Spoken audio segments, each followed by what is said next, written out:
بسم الله الرحمن الرحيم الحمد لله رب العالمين والصلاة والسلام على أشرف الأنبياء والمرسلين نبينا محمد وعلى آله وصحبه أجمعين اللهم علمنا وينفعنا وانفعنا بما علمتنا وزدنا علما يا رب العالمين.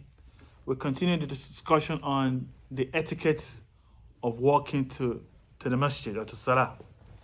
And it's not only the etiquette, but it's going to be more than the etiquette of walking to Salah. We mentioned the etiquette at the beginning of the book. So now we're at the point where the author is talking about the different aspects of the Salah. And it is important to know that there are four major action in this around the Salah generally. There are four actions. The first is action that's connected to the things you must do before the Salah. And that is called what? Condition. The condition of the Salah. That before a person gets into the Salah, you have to meet the condition first. If you don't meet the condition, then you haven't even gotten into your Salah. You're not even, if you miss any of those, and there are any of them? How many of them? How many? Huh? 8? 9. Now the conditions, there are 9 of them. The 9 conditions. So there are 9 conditions. So if you meet any of these 9 conditions, then you haven't. If you start to pray, then you're not in the Salah. So the first condition, of course, is what? Islam. The person have to Muslim, right? The second is sanity, that the person cannot be crazy. The third is what? Tamiz, be able to know what you're doing, right? Tamiz, like you have to know what you're doing. Awareness, all right? Awareness, understanding, right?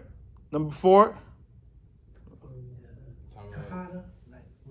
being in this removal of najasa, meaning that you cannot have impurity on yourself, right? You cannot have impurity whether it's on your clothes or your body, right? Or the place you're about to pray. Those 2 places, right? You cannot have that. Then once you don't have that, then you have to have wudu. After that, how many we have so far now? That's 6. Right? 6, right? Yeah. Okay, what is after that? Cover the outer. That you cannot expose. And where's the outer for a man? Navel to the below the knee. Yeah, right. So that if and we see this a lot where you have some brothers that will come to the masjid, but they're behind is exposed, right? This is the nullifier of the Salah. Then we have what after that? The time of Qibla. Okay, Qibla. You have to face the Qibla. Okay. Huh? The time has to enter. The time has to be in. And the last one is a niyyah, intention. So these are the 9 conditions that the person must have before entering the Salah. If any of them is missing, then the person, if he's already in the Salah, if he had those 9 and already in the Salah, one of them it happens, then he loses his Salah. It becomes nullified, right? If he doesn't have it for the Salah, then he haven't started Salah, in the beginning. Then those are conditions. Then we have what else? We have the pillars. Pillars are going to be a part of Salah. Meaning when you start the Salah, there are pillars in the Salah. And pillars, they are very, very important. If we miss them, then they're going to be, they're a problem. You have to go back to where you missed them. You have to continue from there. And we have of those 14 of them. All right? What's the first one? Huh? Standing with the ability to stand. Qiyam. Sometimes we have some people, they are tired. They say, I'm tired, so I'm going to sit down. It's not permissible for a person to say, except if you're traveling and you bring your sunnah. As for the obligatory, a person can say, I want to sit down.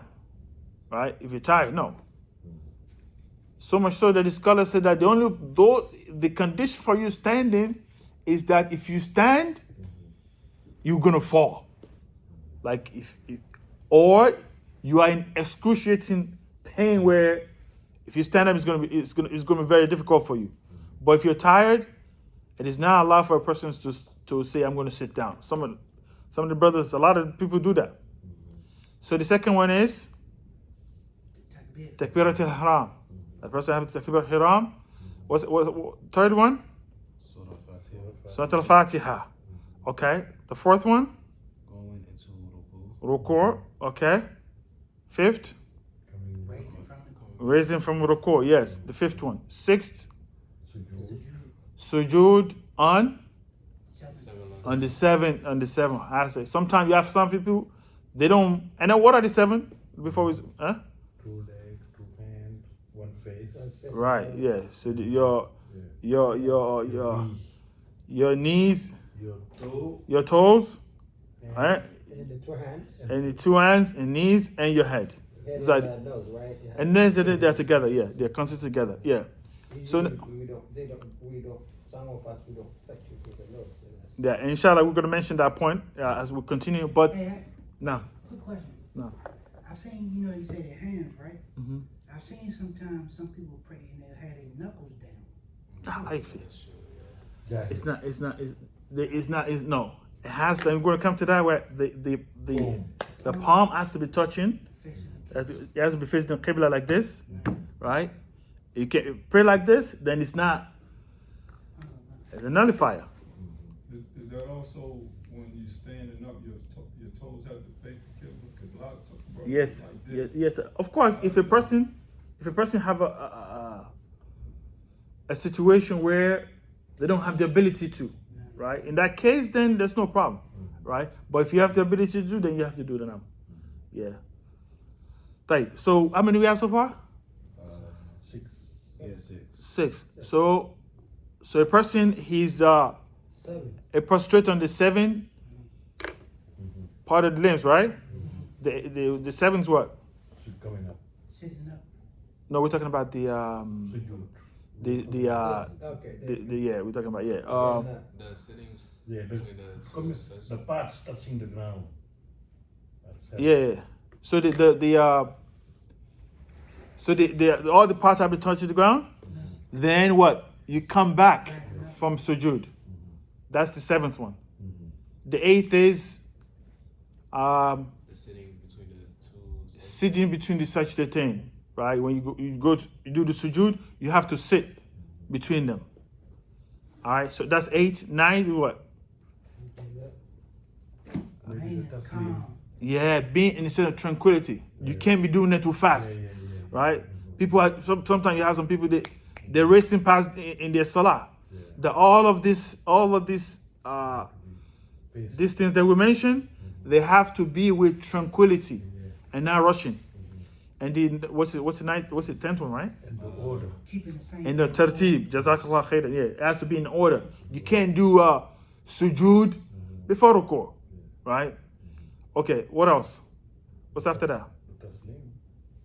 No, we still have 4 more. The sitting for the last tashahhud. Yeah, the sitting. The season for the last tashahhud. Okay, what else?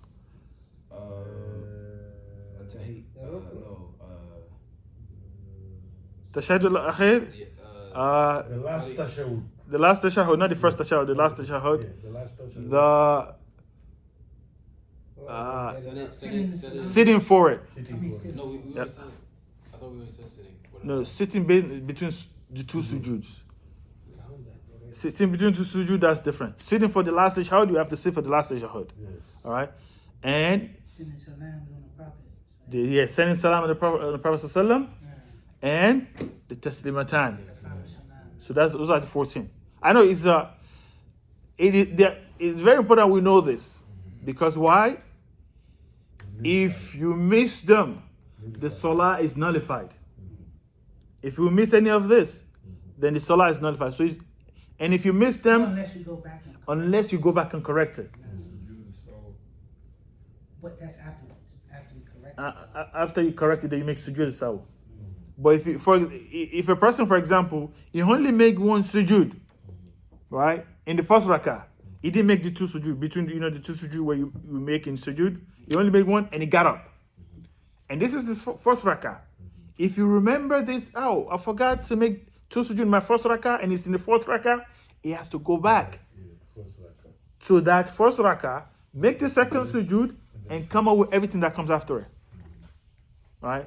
So it's very important that we understand that. So those are the 14th. Now we have what they call what? So, no, obligation. No. Obligations. So we've talked about conditions before Salah. We have talked about the pillars. Now we're talking about obligation. And after obligation, we have the Sunan. The Sunan, they are not as serious, and this is what we're going to talk about today, but I just want to make sure that we cover the things that we mentioned before. So we have the wajibat. And the wajibat are, 10. they are ثمانية. They're not. They're eight of them. All right. The first one is what? All the takbirat. Allahu Akbar, Allahu Akbar, Allahu Akbar. That we say throughout the Salah. You go to ruku, Allahu Akbar. All right. You come back. You go to sujood, Allahu Akbar.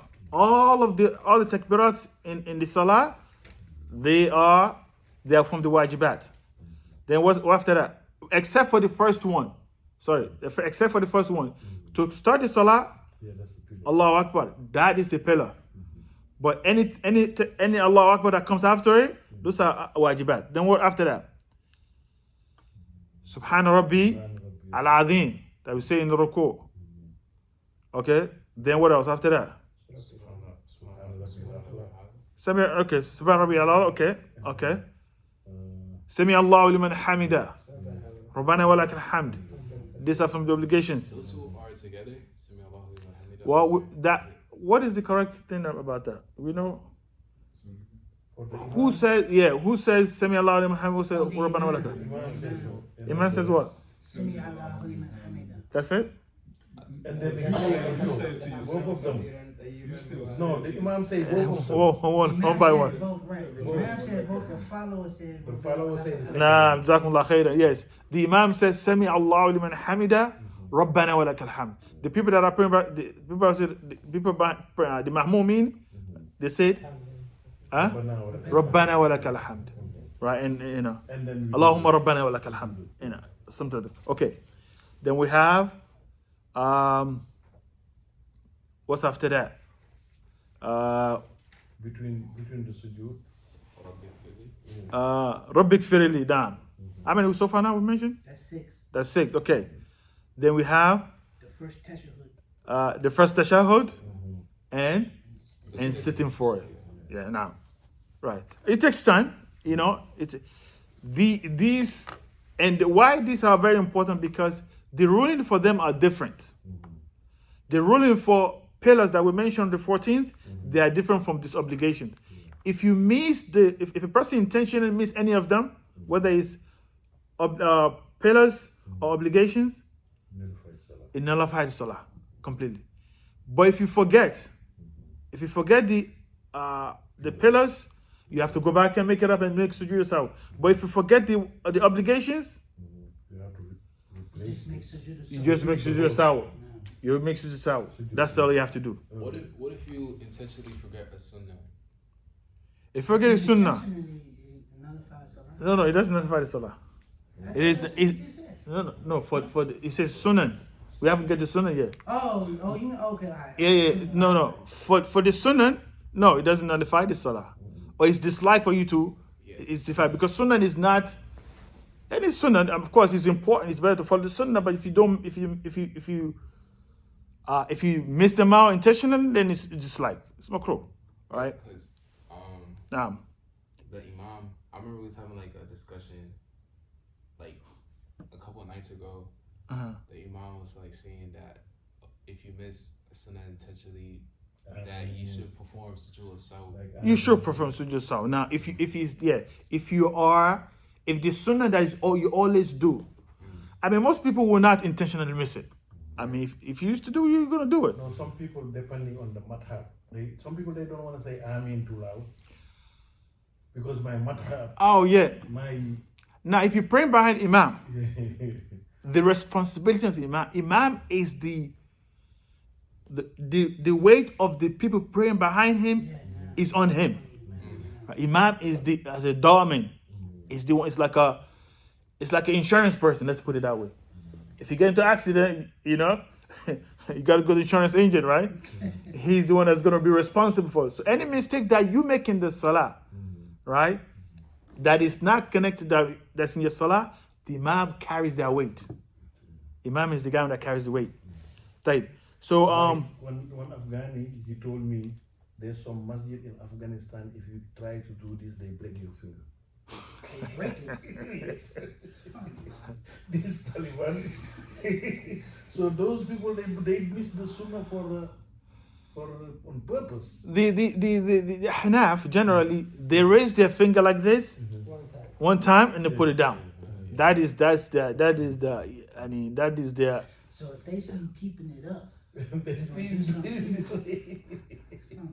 Yeah, it's, some people are ta'assub, people are they are connected to their madhab like that they really, but it's ignorant sometimes you too. take on the sin of harming the Muslim.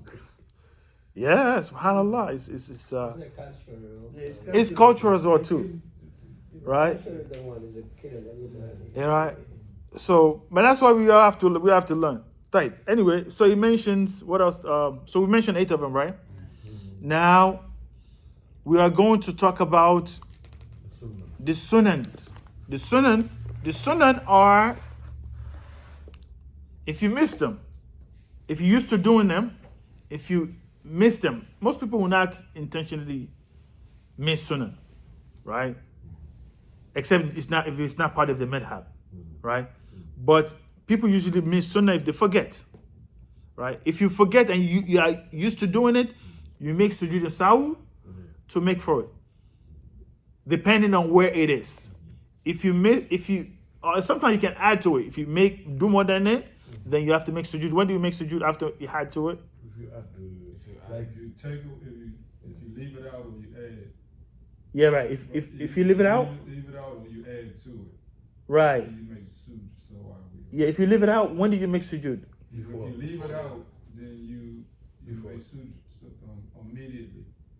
But if you Before or add- after? Before the salah. Nah, that's true. Nah. If you add, then you slam, then you. Nah, jazakallah khair. Yes. So generally, the sujood sahu, if you miss out of them, if you miss them out, you make sujood before you make the taslim.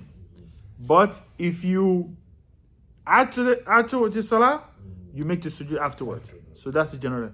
So now the sunan, and that we spoke about the sunan. There are 2 types of sunan. The sunan that is called the qawliya, they call them. The sunan that are connected to this, what we say, and we mentioned them the last time. And from them there are 17. Of course, these are numbers. What is important that we know for the most part are the pillars and the obligations. The sunan, they're not as complicated. So the sunan are the salah istiftah. Subhanakallahumma wa bihamdik. Tabaraka ismuka wa ta'ala wajuduk. Wala ilaha ghayruk. This is what you say when you enter the salah. Then this is from the sunan. If you don't say them, there's nothing on you, right? Of course, it's better that you say them, but no problem. Then, A'udhu billahi minash shaitanir rajim, before you recite Fatiha, right? Bismillah ar-Rahman ar-Rahim, also from the sunan. Saying Ameen is from the sunan. Of course, some of the Hanaf, they don't say it. It's from the sunan, so they have the evidence for that. second surah, The second surah, second surah is also, yes. reciting loud or silent. Yeah, وفي صلاة الفجر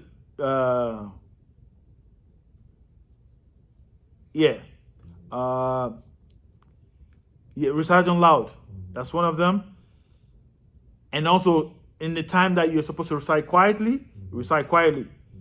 And also when you're coming from ruku', you say سمع الله لمن حمده ربنا ربنا والحكم ملس حمدا كثيرا طيبا مباركا فيه. This is from the sunnah. All right. What else? This both sides maybe. No, the tasbih that you say in the sujood after you say Subhana Rabbi Yeah. al-A'la, the things that you say extra in your ruku and the sujood, Yes. these are sunan. Yeah. These are sunan.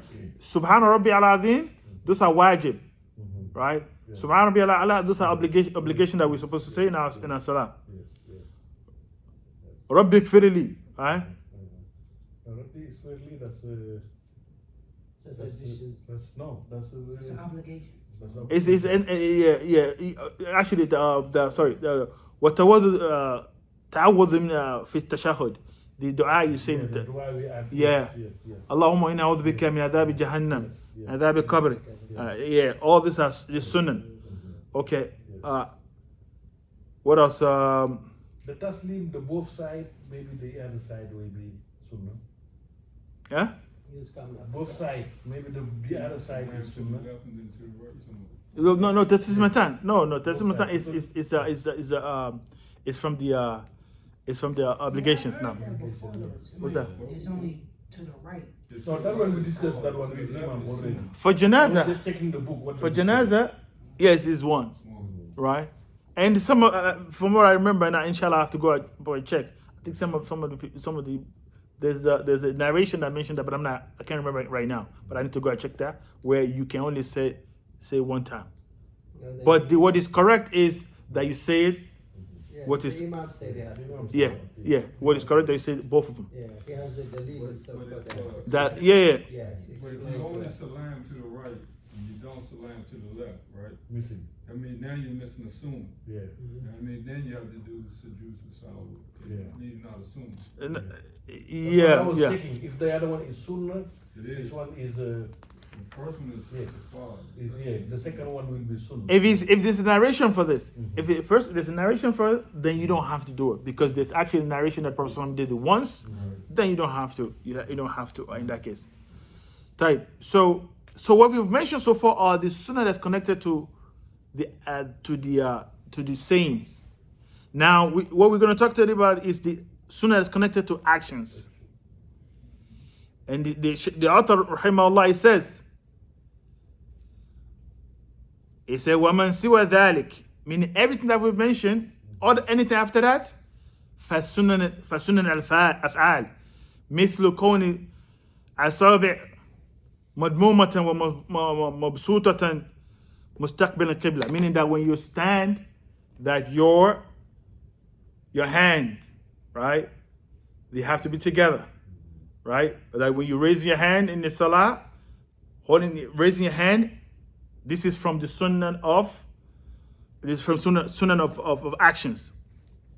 And that you have to raise your hands, that the palm of your hands are facing the qibla.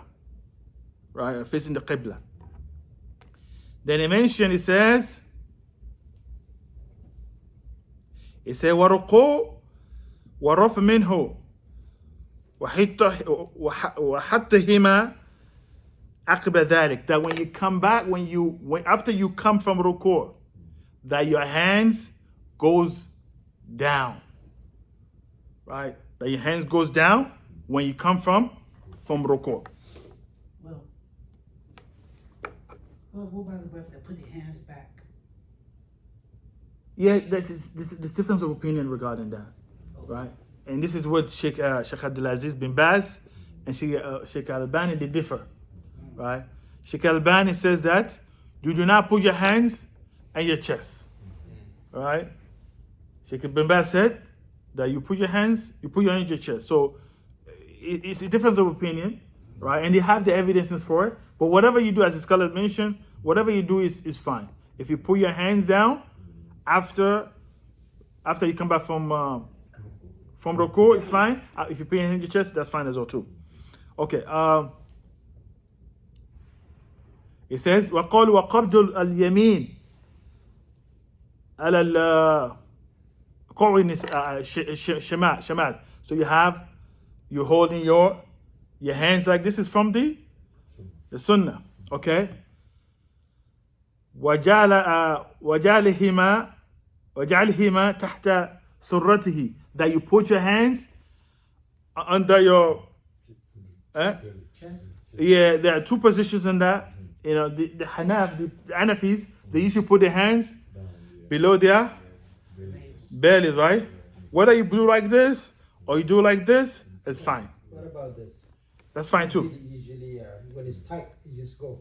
You go like this.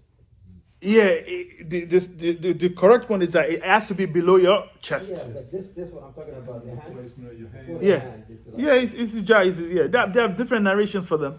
There are different narrations. Some like you can do them like this, right? You can do like this.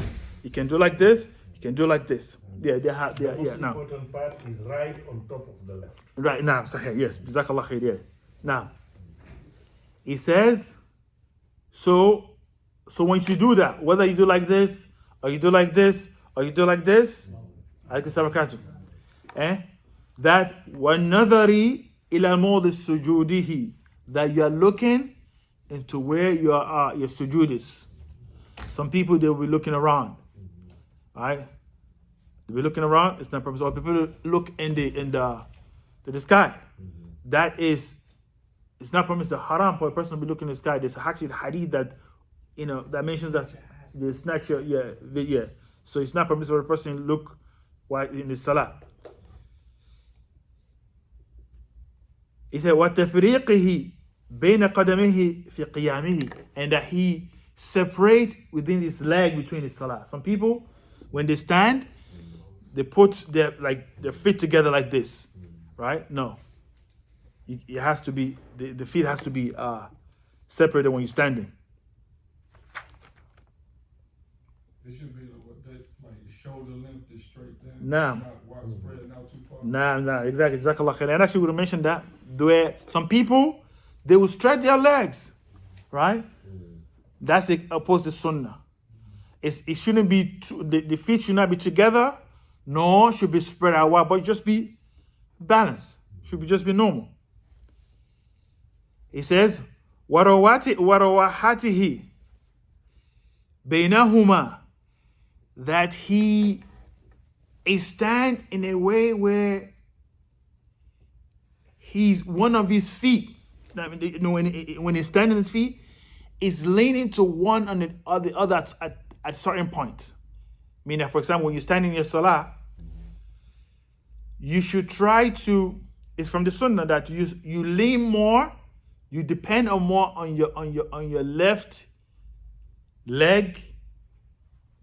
You rotate it, right? You rotate it. Like you when you stand, it's permitted to stand like this, where you are standing and you are depending more. Like putting your weight more. Put your weight more on your left, and you can switch it again sometimes too. This is from the sunnah to rotate them as you go. Right. So he says, and he says, وَالتَّرْتِيلِ فِي الْقِرَاءَاتِ, that you tartil fi qira'ah, that you, when you're reciting, you recite with tartil, meaning that you do not recite so fast, right? And you do not recite so that you're making yourself so long. Some people say, Bismillah. No. It shouldn't be too long, and it should be too fast. It should be with tartil, it should be measured. It says, what takhfif lil imam, that the imam should make his recitation light. I mean, should not overburden the people. Some people, when they will recite for so long, right? They should not recite for so long. Nor you should recite. You should not recite Bismillah ar-Rahman ar-Rahim, Allahu Akbar, go to ruku. No. You should not recite one verse and go to ruku. Both of them are not permissible. You should not make too long, and you should not make too short either. It says, وَكَوْنِ الْأُولَى أَتْوَلْ مِنَ الثَّانِيَةِ, that your first recitation in the first rakah should be longer than the second rakah. Right? The surah that you recite And before we go to that one, it mentioned it said that the imam should be make it easy for the people praying behind him. That should not make it too long. And they mentioned the hadith of Prophet Sallallahu where it said, "Ayyukum ammal nas falyukhaffif fa inna fihim al-kabir wad-da'if wa dha haja." The Prophet said in the hadith that any one of you who lead people in salah, it should make it light, meaning that it should not recite for too long. Because from amongst them are those who are old in age. And we do see that. People that are old, they can't bear you, a person reciting for too long. What da'if, and some people that are weak. Maybe they're sick. Right? What the haja, and those who have something to do. Right? Some people gotta go pick up the kids from school sometimes. Right? They got stuff to do. They have people to do. So don't make it too long where people like, so especially for Fajr, sometimes people got to go to work, right? And they're looking at time. Of course, Fajr is recommended. Fajr, the recitation is long. Fajr is probably the exception to it. But even with that as well too, on the days where people know that people got to go to especially during the work weekdays, it should not be too long, right? The weekends, and possibly a person can, because most likely most people are not working.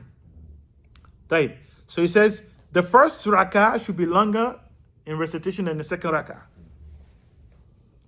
He says, وَقَبْدُ رَكْبَتَيْهِ بِيَدَيْهِ, and that when a person, when he goes to ruku' now, he should hold his knees.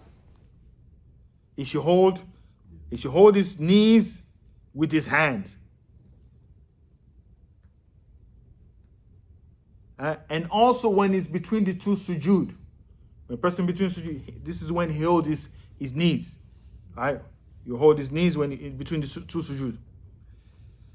Mutafarrijay al-asabi fi ruku', that it says, yada kulli yad ala rukba yalqahuma iyaha mutafarrijay al-asabi la yamudduhuma. It says that the person should put the hand should be together. That the fingers should be tightened together. They should be together. It says, now it's moving on, it says, وَمُدِّ ظَهْرِهِ مُتَسَوِّيًا, that his back should be straight.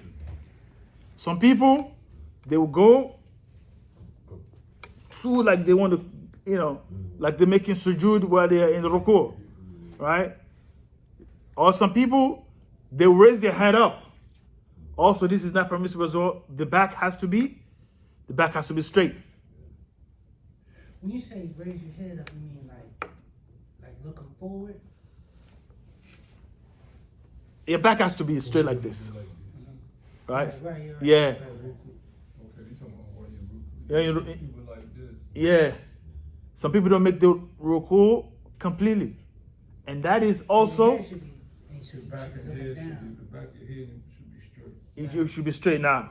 So much so that if they pour like a Water. cup of water, and it should be able to stay behind. And of course, some people, due to circumstances, they can't make the ruku. There's a principle in the religion, la yukallifu Allahu nafsan illa wus'aha, right? A person does not have the ability to do it, then it's excluded from everything we're mentioning now. If a person that whatever the situation is, whether I say he's excused. it's an excuse, right? So anyone that doesn't have the ability to do it, whether due to whatever the situation is, then they're excluded from that. So the Sheikh mentioned, it says,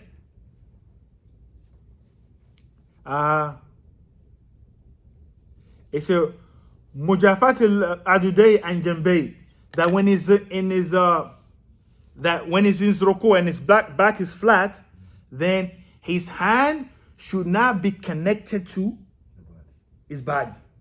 Some people, you see people like that, they put it, but it should be away, right? It should be away from his, right? It should not be connected to his body.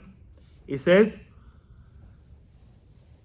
وَوَضَعَ الرُّكْبَتَيْ قَبْلَ يَدَيْهِ فِي السُّجُودِ, that he should put his knees down before his hand, before going to sujood. Different opinion, man. Yeah, nah, this is true, right? This actually is the most correct of the opinion, right? But the scholars mention that whoever does not have the ability to do it, then it's excluded as well too, right? Some people do not have the ability because due to old age, they don't have the ability to put their knees first, all right? Or because due to whatever situation, right, they can't do it, then it's permissible for, and these are these areas of difference of opinion where scholars, they don't, even though they hold certain opinion, but whoever does the opposite, they don't make a problem with it. They don't. It's flexible in that regard. It says, وَرَفَعَ يَدَيْهِ قَبْلَهُمَا فِي الْقِيَامِ, and also when he's coming from the qiyam, right, we come back, he lifts them up before his hands. Meaning it comes up with what? Like, knees. It comes with his knees first, right? It comes up when he comes, says, وَرَفَعَ يَدَيْهِ قَبْلَهُمَا, he lifts his hand, he raises his hand before qiyam, before he's standing. Meaning it's saying that his hands comes up first before the knees, right? Right? Meaning that way, and of course, they are both the Some same. people need to push themselves up with their hands. Yeah. And the situation regarding this and the other one we mentioned in terms of the person going to ruku with the knee, it's same thing as well, because this is the area where a lot of people, if you're not a young person, right, you struggle, right? You struggle. So the scholars, if you have the ability to do it, but if it's hard for you, inshallah, you're excluded, inshallah. So the Sheikh mentions 37 minutes. Okay, we're almost done, inshallah. He says, وَتَمْكِينِ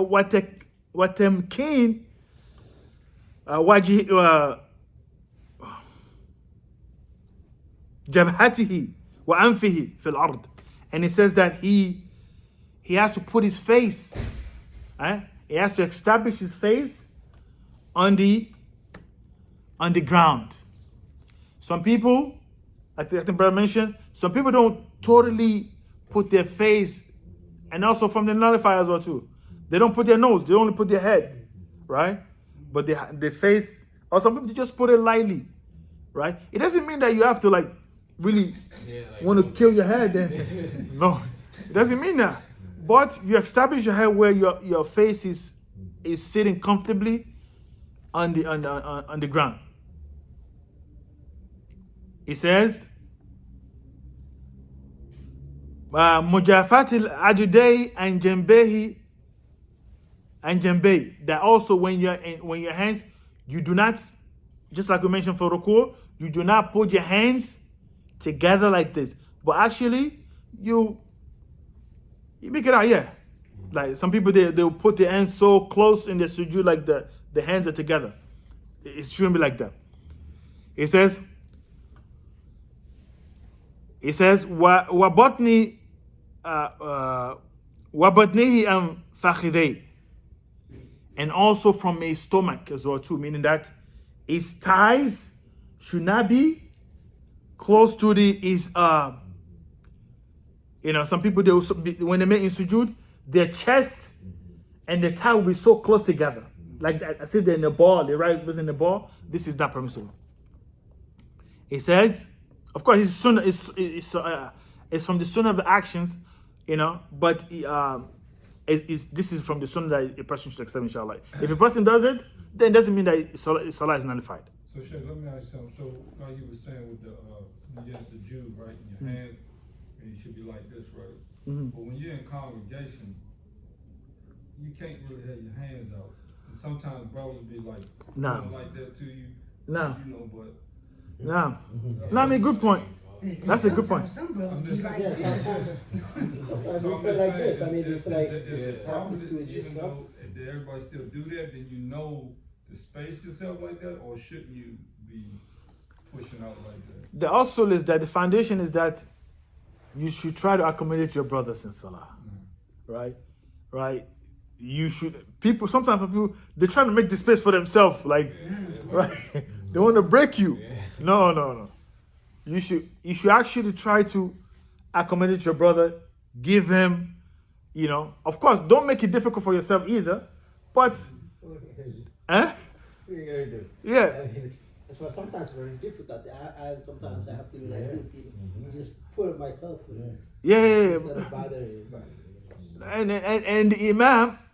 the imam should also say it, and I'm guilty of you as well too. We should always say that make easy on your brothers. Do not harm your brothers in the salah, because some people don't have the understanding, right? The salah them like they're so shadid, like I think it's explain to us the toe to toe and shoulder to shoulder. That's why the people they go this way because they want to touch your toe. and it's a lack of What is understanding. that? I mean, explain to that for us. Now, as far as closing the gaps, of course, it's from the sunnah to close the gaps. But some people, for whatever reason, people, Yeah, they don't like touching feet. they don't touch the feet shoulder to shoulder, Yeah. right? But it doesn't mean that you should not stretch your leg to try to cover their spaces. No. Tell them to close the gaps. If they don't want to close the gap, it's on them, it's not on you. Right. It's funny. Right. I remember one time we was praying. No lie, it was like this much space between me and the brother. Some of the Feel like you don't the want to Hanafis, touch sometimes. Yeah. Yeah. That's what you feel like, the Hanafs, There was Literally one this much two space. people, we see them, they do like this. They move all the way to the corner. some of the Hanafis, they like to leave spaces. And this is don't. The Hanafis, they like to leave spaces, but it's opposition to the Sunnah. It's opposite to the Sunnah. The gaps has to be closed. They should, they said the person will stand. La tad'u furujat ila shaitan. Do not leave spaces for shaitan, right? So, but they go with the opinion that they go with, and some people follow text more than others, right? So, but all in all, we encourage them to close the gaps, and the person should not turn into a problem. Try to encourage them to close the gaps, but don't now wants to start a fight because the person is upon him if he doesn't want to go. Encourage him to close the gaps, right? Do as much as you can to close the gaps. So Sheikh, is the gaps really considered between the shoulder to shoulder, or is the gap considered the feet? It's actually shoulder to shoulder, not feet to feet. That's the biggest problem. Yeah, it's shoulders Yeah, and some brothers they dead set on you gotta touch feet. Yeah, and they come. I didn't have brothers push down on the side of my foot so to be like. Hell, a lot of that's- time. that's- I done had a No. brother do this. A brother it's actually shoulder grabbed to my shoulder. foot And was like, I'm like, man, get off. There's a lot. No, some of the There's one guy, he came here. There's one guy, he came here, he will go up behind the line and look for everybody. and some of our scholars, Their leg put like this. some of our scholars, they see that it's only shoulder to shoulder and not feet to feet. Yeah. Some of the scholars they see, even though my opinion is that it should be feet to feet, shoulder to shoulder. Both can be done, but some of the scholars they just see that it's just as long as the shoulder are touching, this is sufficient, right? But what the evidence point to, and this is an issue of fiqh. These are that scholars, a lot of these issues, sometimes they disagree on some of these issues, right? But the correct opinion that I see is based on the text is that it should be feet to feet, shoulder, because the companions they used to close the feet shoulder to shoulder, and the Prophet ﷺ, even though the Prophet ﷺ just the Prophet ﷺ never said that, and the argument is that he never said that it should be feet to feet, shoulder to shoulder. I mean, he doesn't say feet to feet. He said close the gaps. But the companions, because they wanted to follow the Prophet ﷺ, they closed everything, right? So some of the scholars said that the narration itself from Prophet ﷺ, he never said that it should be feet to feet. He said shoulder to shoulder, but not feet to feet. right? So this is what the scholars disagree with. But also from the sunnah is that if Prophet Sallallahu sees something from the companions, if he doesn't say anything about it, it becomes a sunnah as well. And it's called sunnah taqririyah, I mean the sunnah of approval, right? So, and these are the disagreements. So if a person does not want to do feet to feet, then leave them alone. As long as they are doing shoulder to shoulder. But as far as the living spaces completely in Salah, that's not, that's not from, Touch you at all. I think No. that's what I feel like too, because they don't want to touch me, Yeah, so they I don't don't want to touch push you. it. I mean, honestly, I'm not just that's what I feel like. You don't want to be touched, you just leave them alone. But the space is so, the gap is like this. I mean, wide. Yeah, we advise some, and if they don't listen, some people are staunch in their ways. May Allah guide all of us. I mean, this, The space cut the line. The space, it cut the line. Yeah. yeah, it does. It does. So the Sheikh mentions, Jamal. it says, so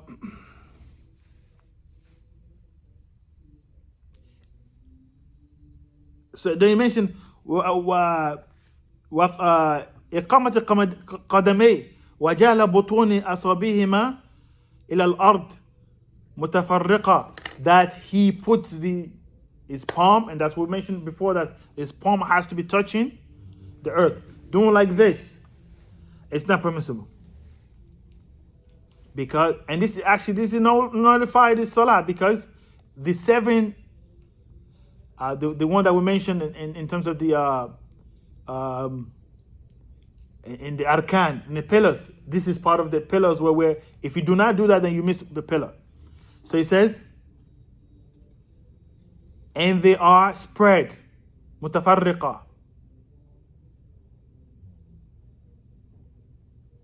He said, وَجَعَلَ بُطُونَ أَصَابِعِهِ يَدَيْهِ عَلَى الْأَرْضِ مُتَفَرِّقَةً لَا يَذُمُ بَعْضُ إِلَى بَعْضٍ وَكَذَلِكَ أَصَابِعِ الرِّجْلَيْنِ, that he does not connect them in terms of the it should spread them out, right? He said, وَوَضَعَ يَدَيْهِ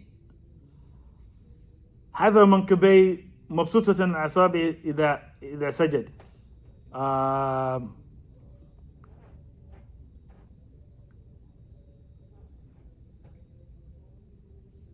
So he's saying that here. Yeah, I need to check that what it said that. I'm not sure what he's saying there. Okay, anyway,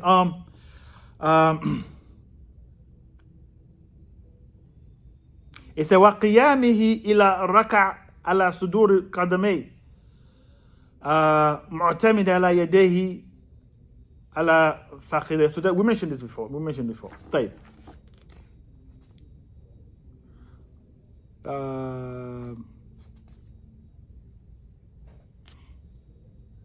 He said مستقبلا بهما القبلة بين السجدتين وفي التشهد. So meaning that his hands has to be facing the qibla when he's in sujood. And now he's talking about tashahud here. He says وقبض الخنصر والبنصر. So now tashahud, a person has to, when doing tashahud, these two, one, it has to be like this. Like this. This is khinsir or binsir, they have to be together like this. And this has to come together like this.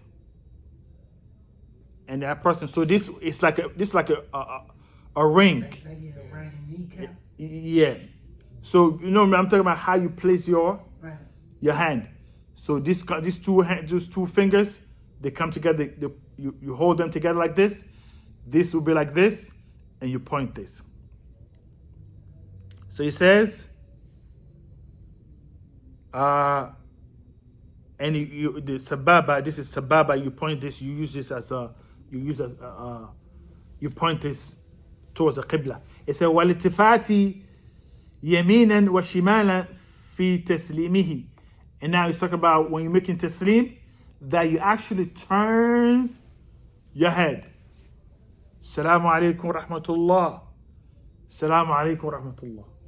That you actually, you turn your head when you do the taslim. And So So you're saying as you saying it, you turn. Don't turn and then say it. Is what you're saying? Or it doesn't matter? It doesn't. I think this is the way it is. Some people that said it, like, so, Well, that is the. I think that's what they. I don't know of any proof for that. But when you say Salaam alaikum rahmatullah, your head has to goes with what you're saying it to when you're making now. That's I see it for people. Have you Yeah, noticed I see people? it, yeah. Is that what is that? Well, Is that permissible or no?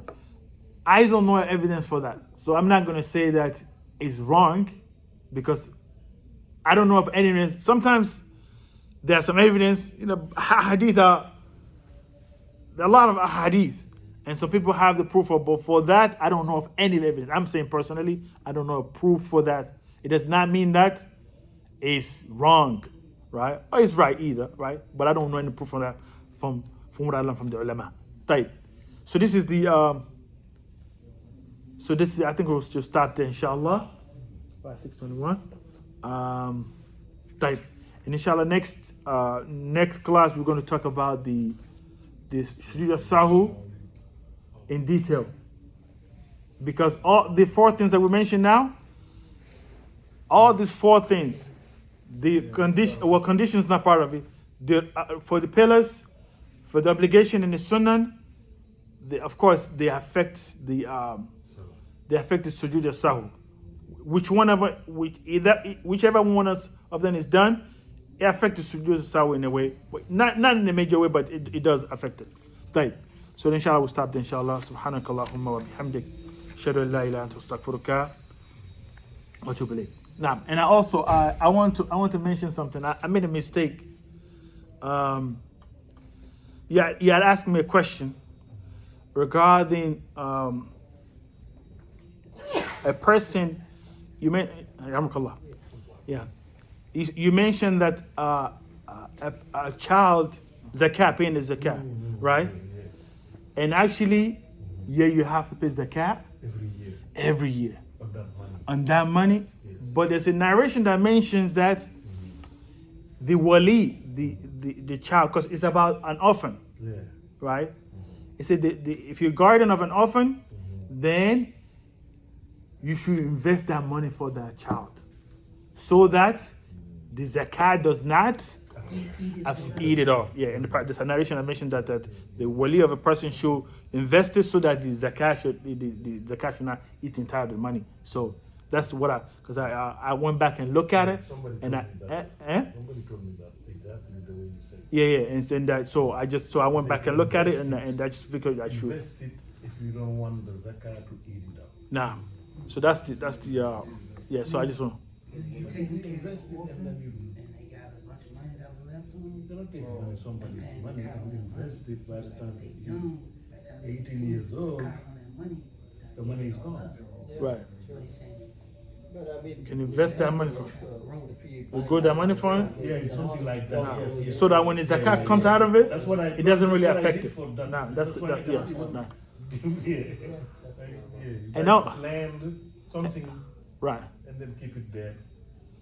And also, just because some of the brothers are not here, I said something else too, because I want to clarify something that are a mistake.